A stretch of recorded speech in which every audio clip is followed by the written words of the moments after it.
I spent most of my career stressed and frustrated, thinking ahead to the day when I could quit my job and feel free. Well, when I quit my job, it didn't work that way. Jumping from the bonfire into the forest fire, doing what I wanted was way harder than anything I had ever done on Wall Street, and my mind simply wasn't up for the task. I wanted to write a book. In my head, it sounded easy, almost a bit indulgent. It turned out to be the hardest thing I'd ever done. For days, weeks, months, and eventually years, my stress and frustration went far beyond my ability to manage it. Those were by far the hardest years of my life.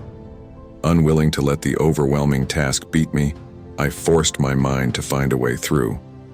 For the first time in my life, I was feeling unhappy, depressed, anxious, fearful. I simply wanted to feel amazing every day. Already thinking I was an expert on getting what you want, I realized that I was missing a big piece of the puzzle. How do you keep taking powerful actions when your mind isn't up for the task? How do you train yourself to feel great when those things around you, e.g. your life, keep dragging you back down? So many of us are victims to our minds, the thoughts in our heads constantly turning. Few of us feel how we want to feel each day. Tired, we use our daily upper, caffeine. Stressed, we bring ourselves back down with alcohol. Unable to stop that damn machine at night, we put out the lights with sleeping aids. This is the best our society teaches us to do, but we can do better. The fact is, you can take complete control of your mind and thoughts. It's not easy, in fact, it's damn hard. It's taken me years of daily practice, and I'm still far from perfect at it, but having gone deeper on the mind than is reasonable, e.g. hours a day of training, I've found enough of the map that I can see the rest of the territory. Step 1. Start with the thoughts you want to think. Imagine you're in a dark room, fumbling around the wall for a light switch. Do you stop and reflect on how you came to be in this dark room? Do you analyze the process that led you to walk into a dark room without a flashlight or knowledge of exactly where the light switch is? Number. You find the light switch and illuminate the room. So many of us want to get straight to the fixing. We want to break down the mental processes that keep us stressed or awake at night, when we'd sleep better if we simply stop thinking about it and focus on the thoughts we do want. Ask yourself, how would I like to be thinking right now?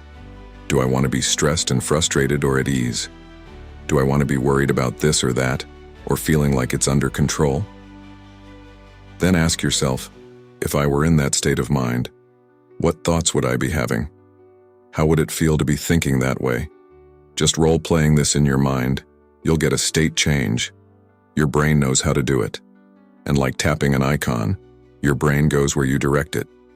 When you decide in the moment to focus on something positive, something pleasant, you're using your mind, attention, to direct the machine we call the brain. Step 2. Define the habits of who you want to be. Step 1 is difficult, there's no getting around it. Summoning the willpower to tell your mind, no, this is how I'm going to think right now, is no small feat. Doing that over and over again, day in and day out, is positively Herculean.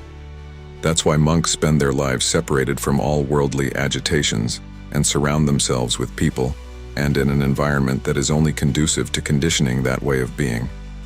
Few of us want to cut off the rest of the world just to train our minds, but you too can create the habits and routines that will allow you to control your thoughts more easily and consistently. In the previous step, you envisioned the way you want to think. Now envision the person who thinks this way all the time. If you're trying to banish insecurity and anxiety, envision a version of you who feels supremely confident a majority of the time. If you're trying to become a more mindful and Zen person, imagine the version of you who is unshakable and always at ease. What does this person's day look like? When they first wake up, how do they respond to grogginess, to the temptation to hit the snooze button? When they're in traffic, how do they respond to the delay in their day?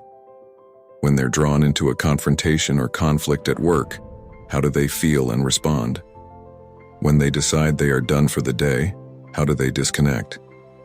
Actually imagine yourself going through a complete day as this person and record how they react to outside stimulus. You will never have complete control over the external stimuli in your day, but you do control how you react. By doing this exercise, you are giving your brain a map, showing it specifically how you want to be. When I'm confronted by an angry client, I will react this way. When I'm under an imposing deadline, I will think that way.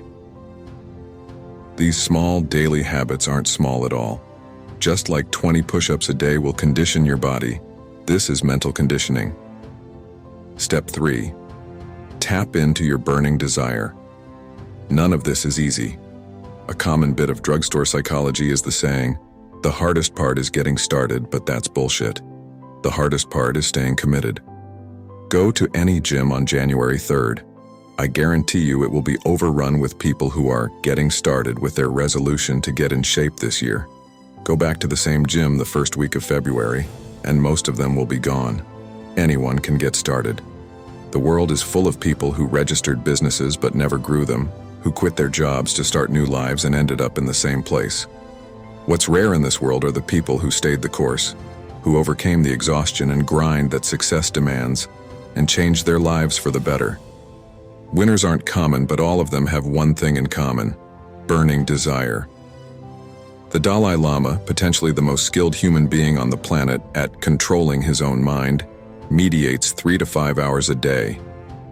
Seriously, if you want to master this topic, you must tap into your burning desire and decide what you are willing to do in order to better manage the way you think and feel. At the very least, incorporate these 3 steps into your daily exercises. 1. Every morning, take 10 minutes to ground yourself.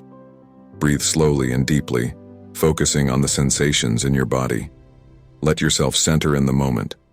Think back to a time you felt exactly how you wanted, and embrace that feeling now. 2. Throughout your day, kill negative self-talk. In my article on anxiety, I talked about this. The root of anxiousness is often our internal dialogue. Just as you would turn off a TV program that disturbed you, realize that self-doubt is just a conversation you can end. 3. Before you end your day, rehearse success. Michael Phelps calls it putting in the videotape. Every night before bed, he took time to envision himself swimming and winning the gold medal. At night, imagine yourself waking up how you want to feel and having the most extraordinary day. Step 4. Build your psychological toolkit. A Mercedes requires different parts, tools, and expertise to work on than a Maybach. The same is true for each of us. The specifics of what motivates and challenges you are going to be different than what motivates and challenges me. On a day-to-day basis, you're going to come across situations that consistently challenge your mental self-control, and you're going to need to find the tools that work for you in overcoming these hurdles. For example, there are 2 areas I struggled with for some time due to my belligerent mind. The first was my inability to shake off a negative state. If something went wrong early in my day, often as simple as sitting down to write and nothing coming out, it was hard for me to feel positive or act confidently for the rest of the day. To crush this, I developed a tool I call the Cure, a 4-step process that enables you to change your neurology no matter what is going on around you. 1. Force a smile. The sensation of your muscles tensing to a smile, even a fake one, signals to your brain that it's time to be happy. 2. Thrust your arms in the air. Any sudden burst of movement will release tension, get your blood flowing, and get you focused on the present. Motion creates emotion. 3. Repeat a mantra. Something as simple as, "Yeah," or "I'm killing it," can work wonders by overwriting your negative self-talk and letting you vocalize, similar to primal screaming. 4. Deep exhale. Let go of all that tension and relax. Really do this now. Just take a deep breath and let it all go, millions of times during the day. The other area I struggled with was getting into a flow state. We all have those moments where we're in the zone and absolutely killing it, but I struggled to get beyond the resistance that was holding me back from fully absorbing in what I was doing. I created an entire system for getting myself into a flow state on demand, which I call the House of Flow. It's a bit much to get into right here, but if you want to learn it, I have a free audio file that walks you through it in less than 30 minutes.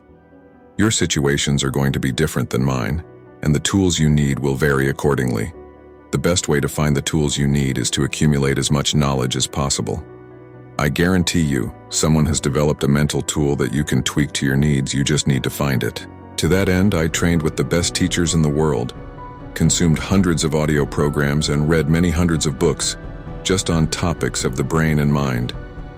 I am currently writing the best book I can imagine on these tools. But in the meantime, I'd suggest that you read at least one book a week and search for your best answers.